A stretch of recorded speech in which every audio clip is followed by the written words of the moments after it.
Indonesia, sebuah negeri kepulauan dengan kekayaan alam luar biasa. Zamrud Khatulistiwa, tempat hutan tropis Kalimantan dan Sumatera membentang luas. Namun, di balik keindahan itu, ada sebuah ancaman yang sedang mengintai.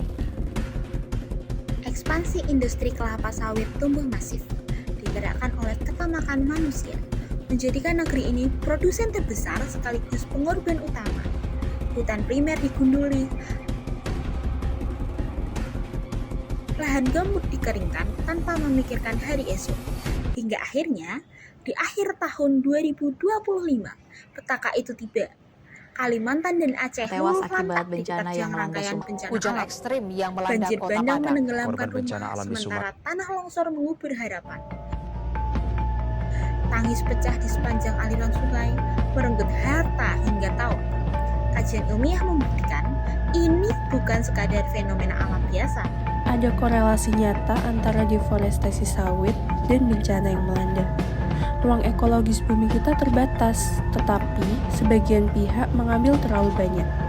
Pemerintah sayangnya masih terpaku pada instrumen ekonomi dan keuntungan semata. Kita bukan sekedar pelaku ekonomi yang mencari keuntungan finansial. Kita adalah bagian dari ekosistem global yang wajib menjaga bumi. Lewat pendidikan kewarganegaraan, kesadaran kritis ini harus ditanamkan kuat.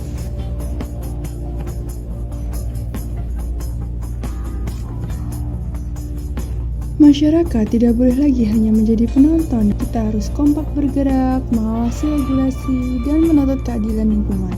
Sebab, kemakmuran tidak boleh dibangun di atas puing bencana rakyat sendiri.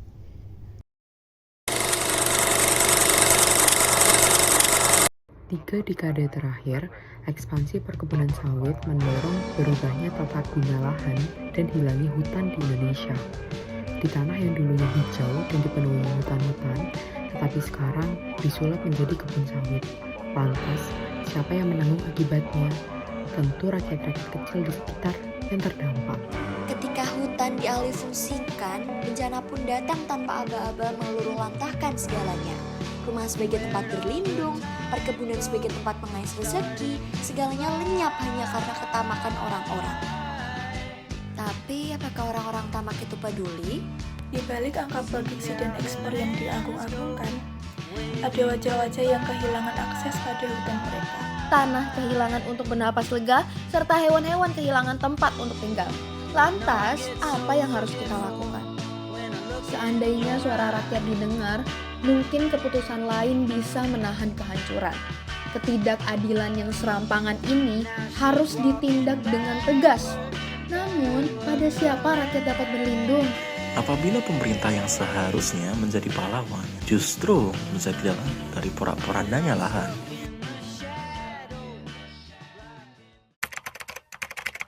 Perkenalkan, nama saya Antonius Ivan Christian. Saya biasa dipanggil Ivan. Saya merupakan mahasiswa aktif S1 Fakultas Kehutanan Universitas Gadjah Mada. Halo, kenalin nama aku Riap Tafiani Simamora. Aku dari mahasiswa Fakultas Kedokteran Gigi Universitas Gadjah Mada. Perkenalkan, nama saya Muhammad Hussein Destagabi selaku mahasiswa Fakultas Biologi Angkatan 2024. Ini merupakan salah satu dampak negatif dari perubahan hutan tropis menjadi perkebunan atau perhutanan sawit. Bisa dikatakan juga bahwa sawit ini tidak sama seperti pohon.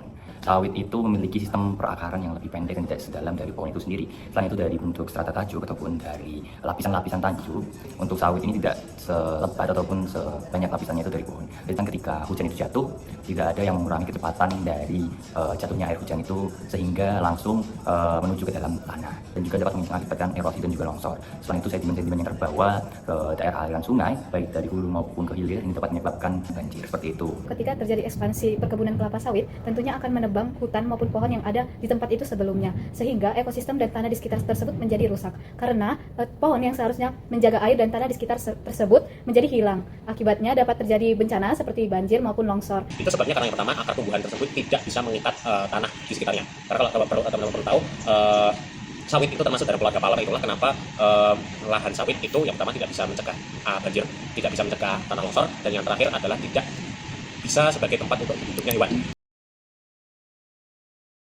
Dilihat dari tanggung jawab negara itu sendiri. Negara harusnya memiliki komitmen dan tanggung jawab yang besar dalam tata kelola untuk sawit itu sendiri. Bisa dilihat dari penegakan hukumnya. Harapannya para pemerintah ataupun sekarang duduk di kursi kepemimpinan sekarang itu harus bisa konsisten dalam menentukan arah dan juga kebijakannya. Salah satunya itu adalah tentang kebijakan perubahan definisi pada Oktober lalu tentang sawit dari tanaman menjadi pohon.